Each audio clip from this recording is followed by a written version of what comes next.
드디어 신입사원 강회장 5, 6화가 공개됐는데 강방글이 승계전쟁에 참전하는 역대급 엔딩을 맞이했습니다. 그런데 공개된 7화 예고편에선 황준영과 강방글에게 예상치 못한 위기가 발생할 것임이 암시됐는데요. 과연 다음 화에는 어떤 전개가 펼쳐질지 공개된 예고편의 모든 떡밥들을 탈탈 털어보도록 하겠습니다. 첫 프로젝트는 강재경 사장이 우리한테 내달리기 만들어보시죠. 신입사원 강회장 7화 예고편은 한자리에 모인 자제 2팀 3인방의 모습 그리고 하이파이브를 하는 강방글과 황준현의 모습과 함께 시작합니다. 오디오에서는 강방글이 첫 프로젝트는 강재경 사장이 우리한테 매달리게 만들어 보시죠 라고 말하는데요. 지난화에서 이상재 상무는 회장실 직속 전략기획팀을 개편하겠다고 선언하며 박봉기 부장과 황준현 그리고 강방글을 팀원으로 소개했습니다. 또한 이상재 상무는 전략기획팀의 목적은 최성을 흔드는 외압을 막기 위한 장치라고 밝혔는데 이로써 지금껏 비밀리에 움직이던 황준현과 강방글이 강재성과 강재경을 합법적으로 견제할 수 있는 공식적인 판이 깔리게 된 거죠. 그리고 그 첫 번째 타겟이 바로 강재경 사장인 건데요. 지난 5화에서 강재경은 황준현의 도움으로 강재성이 인수하려던 GF솔루션을 뺏어오면서 그룹 내에서 강력한 입지를 갖게 됐죠. 예상컨대 강방글은 승계전쟁에서 압도적인 후보 1위가 되기 위해 강재경에게 강력한 한방을 먹이려는 것 같습니다. 한편 이때 강방글은 자신이 강용호 회장의 막내딸이라는 것을 처음 밝혔는데요. 이 사실을 전혀 모르고 있던 박봉기 부장이 깜짝 놀라는 모습이 비춰졌었죠. 다음화에선 강방글을 대하는 박봉기 부장의 태도가 어떻게 바뀔지 또한 주요 관전 포인트가 될 것 같습니다. 이후 다음 장면에선 조끼를 벗는 황준현의 모습 그리고 팔을 걷어붙이는 강방글의 모습이 연이어 비춰지는데요. 예상컨대 강재경을 이길 필승카드를 확보하기 위해 총력을 다하는 걸로 보이죠. 그런데 이어서 황준현이 돋보기를 들고 무언가를 자세히 보는 모습이 비춰지는데 오른쪽을 자세히 보면 파쇄된 문서들이란 걸 알 수 있습니다. 이로 보아 이 파쇄된 문서 쪼가리들에는 엄청난 정보가 숨겨져 있으며 이 정보가 강재경 사장에게 한 방 먹일 수 있는 필승카드인 걸로 예상되죠. 이어서 전략기획팀이 사내에서 힘을 못 쓰게 만들어야 돼.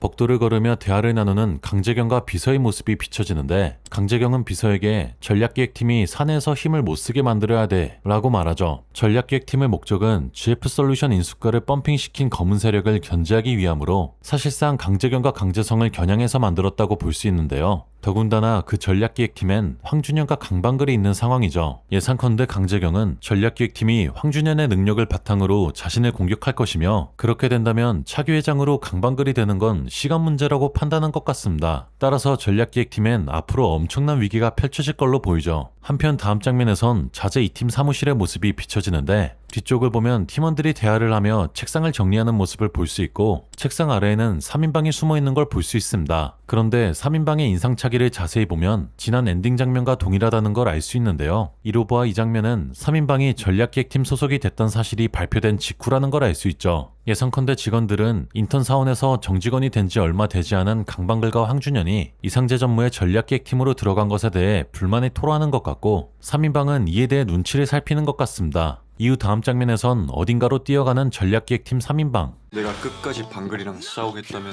그땐 어쩔 건데? 이들은 한 사무실에 도착했는데 이곳에 채성그룹의 사무박스가 쌓여있는 걸 볼 수 있죠. 그리고 이후 비춰진 사무실엔 단 한 명의 직원들조차 보이지 않았으며 직원들의 컴퓨터와 업무 서류들 또한 싹 다 사라진 걸 볼 수 있습니다. 이로 보아 이곳은 강재경의 비리를 돕고 있던 사무실이지만 전략기획팀의 조사가 시작되자 강재경은 모든 문서를 파기하고 부서 자체를 날려버린 걸로 보이죠. 예상컨대 앞에서 황준현이 유심히 보고 있던 파쇄된 문서는 이 사무실에서 건진 것 같습니다. 그리고 어딘가 심각해 보이는 황준현의 모습이 비춰지는데 오디오에서 그는 내가 끝까지 방글이랑 싸우겠다면 그땐 어쩔 건데 라고 말하는데요. 아마도 대화 상대는 강재경으로 예상되며 그녀는 상황이 자신에게 불리하게 돌아가자 황준현에게 거액의 보상을 약속하며 자신 밑으로 돌아오라고 한 것 같지만 황준현은 강방글과 끝까지 싸우겠다고 선전포고한 것 같습니다. 이어서 박 부장님, 그분들 손 좀 빌리죠. 청소 아주머니들을 찾아간 강방글과 박봉기 부장의 모습과 이들이 청소부로 변장한 모습이 연이어 비춰지는데 오디오에서는 황준현이 박 부장님 그분들 손 좀 빌리죠 라고 말하죠. 이로 보아 박 부장과 강방글은 어떤 정보를 얻기 위해 청소부로 위장했음을 알 수 있는데 아니나 다를까 다음 장면에선 강방글과 박 부장이 조심스럽게 움직이는 모습을 볼 수 있습니다. 그런데 왼쪽을 자세히 보면 문 옆에 조사실이라고 적혀있고 조사실을 지키고 있는 한 남성이 졸고 있는 모습 또한 볼 수 있는데요. 이로 보아 최성그룹 안에서 어떤 조사가 진행되고 있는 것 같고 그 조사 결과가 최성그룹의 승계전쟁에서 굉장히 중요한 역할을 하게 될 것 같습니다. 한편 뭐 하던 수작이야? 나 다 알아. 맹성이 진범인 거. 강재경이 복도를 지나 어딘가로 들어오는데 그녀는 뭐 하자는 수작이야? 라고 누군가에게 말하죠. 그런데 그녀가 도착한 곳엔 황준현이 기다리고 있었습니다. 이로 보아 황준현은 파쇄된 문서에서 아주 중요한 정보를 확보했고 이를 이용해 강재경에게 협박 아닌 협박을 한 것 같죠. 그리고 다음 장면에선 황준현이 강재경을 향해 나 다 알아, 뺑소니 진범인 거 라고 말하죠. 드디어 황준현이 승부를 던진 건데요. 과연 강재경이 이 말을 듣고 난 후 어떤 행보를 보일지도 주목해보면 재밌을 것 같습니다. 이어서 강재경이 아버님을 당신한테 다 뒤집어 씌우겠다고. 어딘가 심각해 보이는 표정으로 누군가와 대하는 강재성의 모습. 대화 상대는 바로 아내인 나은세였습니다. 그런데 나은세는 강재성에게 강재경이 아버님 일 당신한테 다 뒤집어 씌우겠다고 라고 말하는데요. 진원화에서 나은세는 강재경에게 아버지 죽이려고 한 딸을 누가 회장으로 밀어주겠냐며 화학이 가져간 항만 사업을 태아에게 넘기라고 협박했죠. 그리고 진원화 정기이사회에서 강재경을 차기 회장으로 추대하는 사안에 대해 손을 들어 찬성을 했습니다. 이는 강재경이 나은세의 협박을 못 이겨 태아에게 항만 사업을 넘기기로 결정했음을 암시하는 건데요. 그러나 이상재의 전략기획팀의 등장으로 강재경이 차기 회장이 되는 건 물 건너 가버렸으며 나은세는 강재성에게 강재경이 차기 회장이 되는 데 찬성한 행동을 설명해야만 하는 상황에 놓여버렸죠. 따라서 이 장면은 나은세가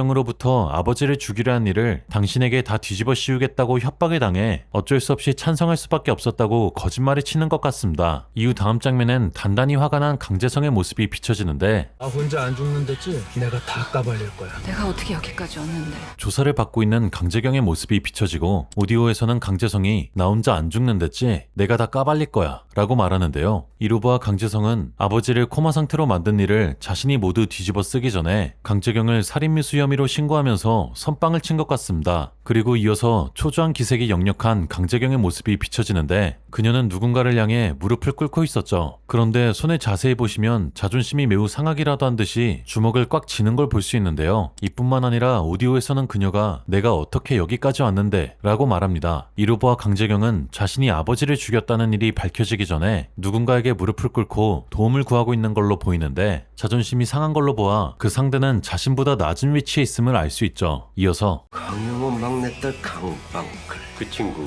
내가 치워주면 어떤가? 내가 뭘 제안할 줄 알고. 다음 장면에선 나병무 회장의 모습이 비춰지는데 그는 태블릿을 통해 율리비아 파티에 참석한 전략기획팀 3인방의 사진을 들여다보고 있었습니다. 진화나에서 나병무 회장은 율리비아 광산 계약을 뺏기게 되면서 엄청난 분노에 휩싸이게 됐는데요. 그래서 그는 조폭들을 데리고 전략기획팀 3인방의 숙소에 들이닥쳤지만 그들은 이미 도망간 이후였습니다. 나병무 회장은 사마에서 쓸모를 다한 송정무를 죽이려고 했던 것처럼 자신의 목표를 이루기 위해서는 사람까지 죽이는 아주 극악무도한 사람인데요. 예상컨대 나병무 회장은 전략기획팀 3인방의 목숨을 노릴 걸로 예상되는데 아니나 다를까 다음 장면에선 나병무 회장과 강재경이 접선한 모습이 비춰집니다. 나병무 회장은 강재경에게 강용호 회장 막내딸 강방글 그 친구 내가 치워주면 어떤가 라고 말하는데요. 나병무 회장은 강방글을 아예 제거해버리면서 자신을 물먹인 것에 대한 복수뿐만 아니라 강재경과 일종의 딜을 하려는 걸로 보이죠. 다음 장면에선 솔깃해하는 강재경의 모습이 비춰지는데 강방글은 차기 회장이 될 가능성이 있는 존재이기 때문에 강재경 입장에선 강방글을 제거해주겠다는 나병무 회장의 딜을 마다할 이유가 전혀 없죠. 따라서 강재경은 본격적으로 나병무 회장과 손을 잡을 걸로 예상됩니다. 그런데 오디오에선 그녀가 내가 뭘 제안할 줄 알고 라고 말하는데요. 반말을 하는 걸로 보아 이 대사의 상대는 나병무 회장이 아닌 황준현에게 하는 말인 것 같죠. 그녀는 나병무 회장이라는 든든한 백을 얻게 되면서 더 이상 황준현에게 휘둘리지 않는 것 같습니다. 한편 다음 장면에선 빠른 속도로 달리는 차의 모습이 비춰지는데 내 딸 건드리면 싹 다 죽는다. 용실할 놈들아! 자동차가 중앙선을 넘어버리고 운전자가 급하게 핸들을 꺾어보지만 사고가 나버리는데 이어서 수많은 기자들이 몰린 모습과 이를 경찰들이 막아서는 모습이 연이어 비춰집니다. 이는 앞에서 발생한 자동차 사고가 단순한 사고가 아님을 암시하는 것 같고 이후 어딘가로 황급히 도착한 황준현의 모습에 이어 분노로 가득 찬 강용호 회장의 눈빛, 마지막으로 슬픔에 빠진 황준현의 모습과 함께 예고편이 모두 끝이 나게 됩니다. 그런데 오디오에서는 강용호 회장이 내 딸 건드리면 싹 다 죽는다 이 용실할 놈들아 라고 소리치는데요. 이로 보아 앞에서 공개된 자동차 사고는 강방글을 노린 사고로 예상되는데 과연 강방글에게는 어떤 위험이 발생하게 되는 건지 그리고 이를 알게 된 황준현은 어떤 액션을 취하게 될지 다음 회차에서 확인하시죠. 그럼 지금까지 시네마보이였습니다. 감사합니다.